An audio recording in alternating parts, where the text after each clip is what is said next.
Hello everyone, this is Dalster and welcome to another music topics video, and in this video I will be doing another album review for System of a Down's fourth album, Mezmerize. Mezmerize is about to turn 20 years old as it was released on May 17, 2005, and it is the first of their double albums, as their last album, Hypnotize, is a follow-up to Mezmerize. This album is one of my favorites from System of a Down and is mostly written by Darren Malakian, who is the guitarist for the band in case you didn't know. I'll go over each song and listen to it twice so that I can get a better understanding of the songs as well as the instruments. Also, I have been listening to System of a Down almost every day, so this should not be very difficult to go over. The first song of this album is a small intro to Soldier Side, as there is a second one in the next album.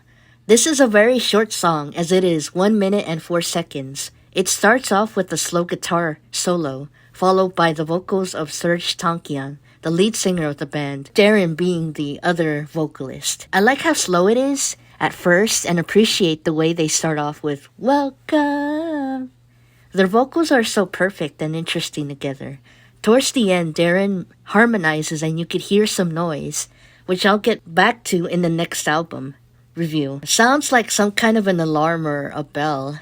The song talks about the battlefield of a soldier, as the lyrics explain it as "people all grow up to die."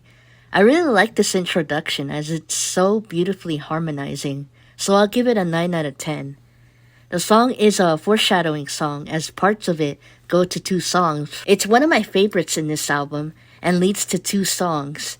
One of these 2 songs is the second song off this album called BYOB, Bring Your Own Bomb. This song is a protest song against the Iraq War that started in 2003 and is well known as System of a Down's biggest hit. The song starts off with a very loud rhythmic guitar sound and Darren saying the words, "You," followed by "Why do they always send the poor?" in a screechy way.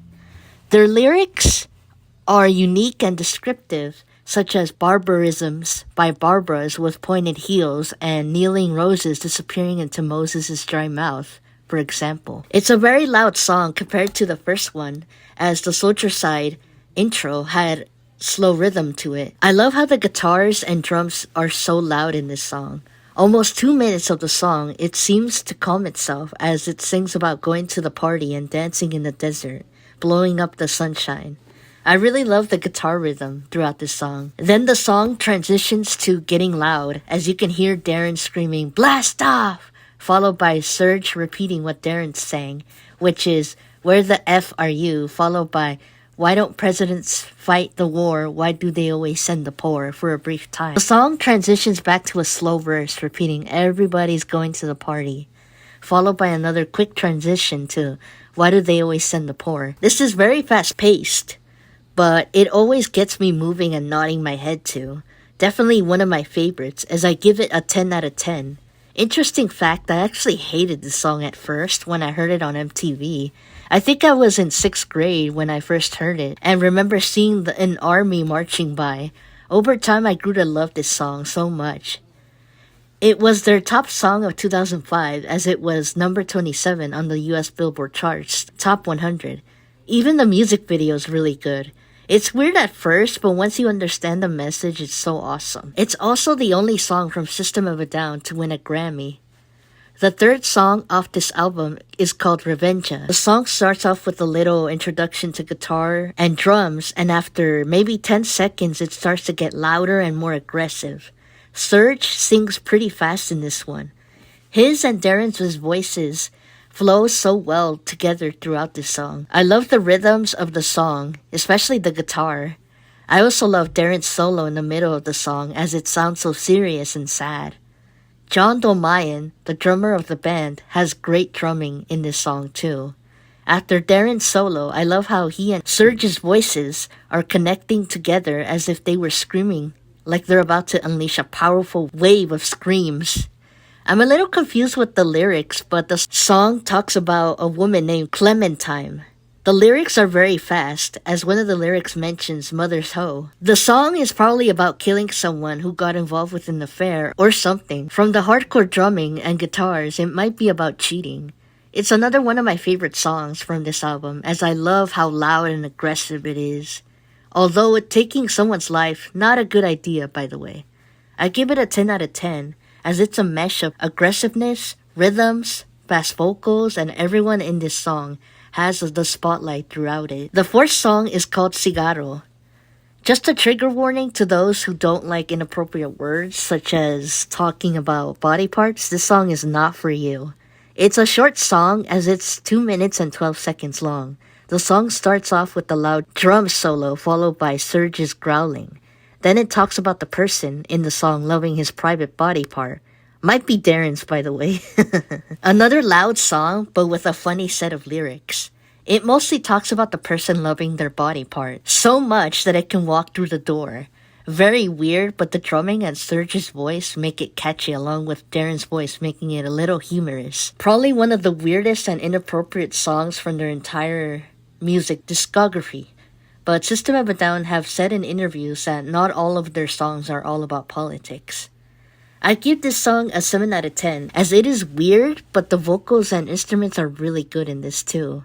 Even though it's weird, I give it a B for effort and creativity, but not something I would sing about. However, it is music, so people can express themselves the way they want to.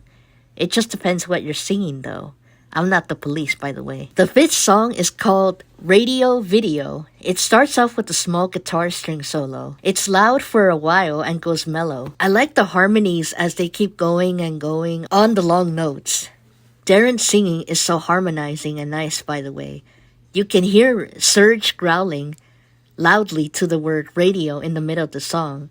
I love the duet in the middle, especially when Darren keeps going as he is playing a guitar solo. The guitar in this sounds like a polka instrument in the middle of the song, but in a good way. Definitely a 10 out of 10, as it's an interesting song that goes from quiet to loud, back to quiet and loud repeatedly. I don't know why, but no hate, by the way. It makes me want to say Oppa, as it sounds like a cultural party song. I don't know if you guys feel that way, but the instruments in the middle of the song gives that feeling of saying Oppa. Darren's vocals really shine, as he could hold his notes for a surprising amount of time. Did you know that in the song, Danny and Lisa were childhood friends of Darren? The sixth song is called This Cocaine Makes Me Feel Like I'm on This Song. It starts off with the good and loud guitar sounds. You can hear Serge beatboxing in the background for a bit. Very short, as it's 2 minutes and 8 seconds. Trigger warning, don't have it on full volume as it's very loud, especially in the morning. I love Serge's vocals as it goes to different stances. The rhythm of this song gets me moving and nodding. I think this song is about drugs, as the lyrics read, "There's nothing wrong with me, there's something wrong with you," in a fast pace, along with "Don't eat the fish." I wonder why they put that back then. Maybe it's about doing cocaine while recording the song, as it randomly mentions gonorrhea and gorgonzola, which is an Italian blue cheese. If you read the song, it seems really funny, as it mentions some random words. I give the song a 9 out of 10, as it's very catchy and has a nice guitar rhythm. Although Serge's singing is a bit odd, it ends up working well with this song. Very short, very funny, but very rhythmic. It's kind of like Queen's Bohemian Rhapsody, but shorter and possibly about drugs. This song is one of those songs that makes you feel like you're on drugs. I don't know if you guys ever felt that way with songs. I know it probably sounds a little weird, but some songs do make me feel like I'm on some sort of drugs, such as Motley Crue's song Dr. Feelgood. The seventh song is called Violent P-Word. I can't say the entire word due to YouTube rules, so sorry guys. Interesting fact, a classmate had this song as their profile song on his MySpace back in the day, which is how I heard the song. I don't know if you guys remember MySpace. I didn't like it at first, as it was a weird title, but it's really catchy. Pretty dark song about seeing that kind of stuff on TV, as it talks about choking women and violent acts. I love the guitar in the beginning of the song. They mention non-stop disco, which I don't know if you guys know this, but Darren said in an interview that he put it in the song because he likes disco, which is why there are lyrics that say, "Bet you didn't know." I love how Serge and Darren sound together in this song too. Serge goes in random directions while singing, and I think it sounds really awesome. His voice sounds so good in this song. Throughout the song, some parts of the guitar can be heard repeating over and over again. very fast as they have to keep going after singing Everybody, Everybody. I give it a 10 out of 10 for being so catchy, rhythmic, at times funny, and for effort on the voices. Serge and Darren's voices flow so well as they connect, making the song sound so exciting. It's a dark song with a strong message about seeing violence and P-word on TV. This is still true as you see more of it on your phone. Even if you don't watch it, somehow it sneaks up on the algorithm at times. A really good song with a weird title. The 8th song is called Question, and this was mostly written by Serge. This is another one of my favorite songs as it has a lot of great guitar riffs and great sounds. I love the acoustic guitar at the beginning of this song. Then you hear other guitars coming in loud as the song keeps going. Did you know that Shavo produced the music video? I also like how hauntingly beautiful the lyrics are. Serge did a really great job with this song.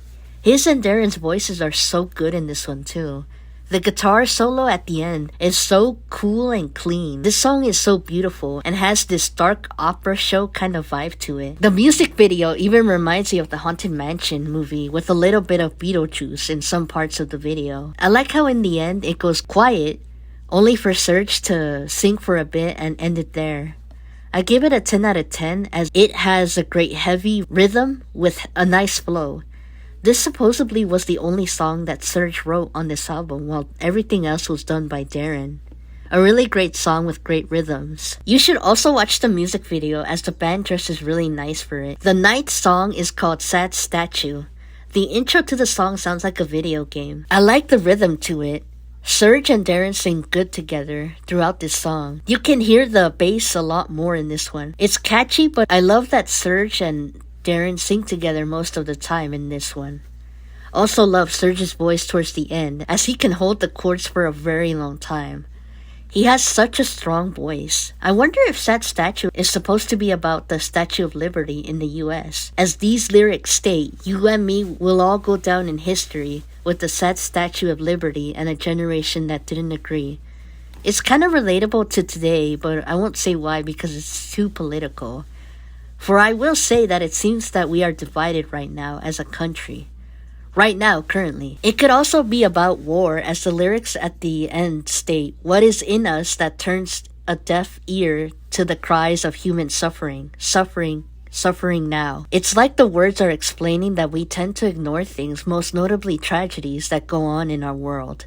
Or we just forget them sometimes.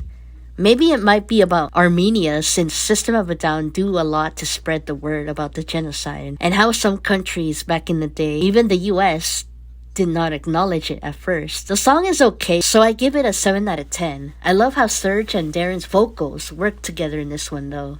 Very hard hitting too. The 10th song, and one of the last two off this album, is Old School Hollywood. It's a short song that is under 3 minutes. Did you know that Darren wrote this song after he participated in a celebrity baseball game? I was not aware of it until this year actually. Also, an FYI, baseball season has started on April 4th as of this year. The song mentions celebrities such as Tony Danza, Frankie Avalon, and Jack Gilardi. It starts off with an electronic intro with a computerized voice saying Old School Hollywood Baseball twice, and then gets to synthesizers, guitars, and the drums. This song is a little different from all their other songs that they have done in general. I love the guitar once the song kicks in. It's mostly Darren singing most of the words to the song as he and Serge are singing Old School Hollywood Baseball throughout it. I don't usually listen to electronica, but I like this one. It's a little similar to Eiffel 65's song Blue, but with a faster beat. Mostly the synthesizers though.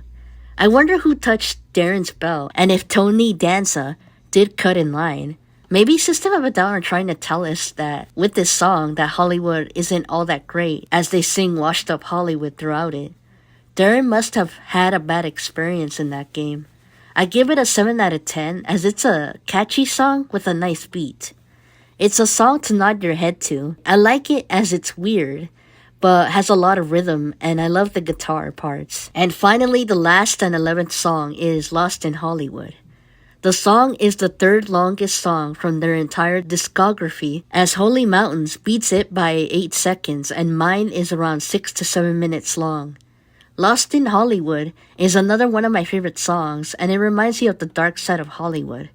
This song also fits perfectly with the documentary Quiet on Set, which is a documentary about former child stars being exploited to dangerous and gross adults on Nickelodeon. It's a very sad song, but I'll go over it and give my rating on it.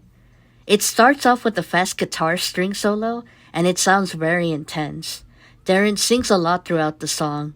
The drumming and guitar parts work really great together. I love Serge's background vocals as it goes deep into the song.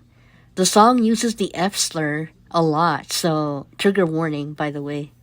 In the lyrics, those vicious streets are filled with strays. Makes me wonder if it's about the homeless people, most notably the ones in Skid Row. When I did psychology in college, I was told that homeless people develop schizophrenia because of living outside. It's a tough world for the homeless because they face getting beat up, having their stuff stolen, or get hooked on drugs. Really sad song. No wait, a lot of people want to also make it in Hollywood, no matter what, but sometimes it's too much to see someone self-destroy themselves. The part where it says they find you to time you, say you're the best they've ever seen, makes me wonder if Amanda Bynes, who was a Nickelodeon actress, was told this when she worked at Nickelodeon, especially by Dan Schneider, who was a producer for many Nickelodeon shows, as there are rumors that he and Amanda had some weird connection when she was growing up. In the other lyrics, phony people come to pray, also makes me wonder if it's about people in cults.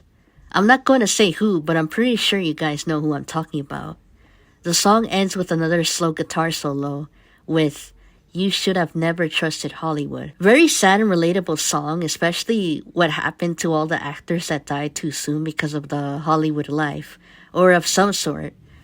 It also reminds me of how it might have been for Marilyn Monroe before they found her deceased body. Darren's vocal parts were very strong in this one. I feel like he was trying to cheer us up when he sings, "Oh, you B-word, put your hands up and wave them like you just don't care," as it sounds a little funny. Maybe he was trying to not get us so sad from this song, but that's just my opinion, as I know that it might sound a little weird for you guys. Really good song, a 10 out of 10 for me. Serge's vocals are so awesome, even though it's mostly background in this song. They really get you hooked on this song. Darren's vocals sound a little nasal though, but they were okay. The guitar sounds great as it makes you feel the emotion of the song. Throughout this album, I would rate it a 9.5 out of 10 as all the songs have a lot of creativity and a new perspective of System of a Down. There were some hard rock songs, funny songs, sad songs, and unique songs.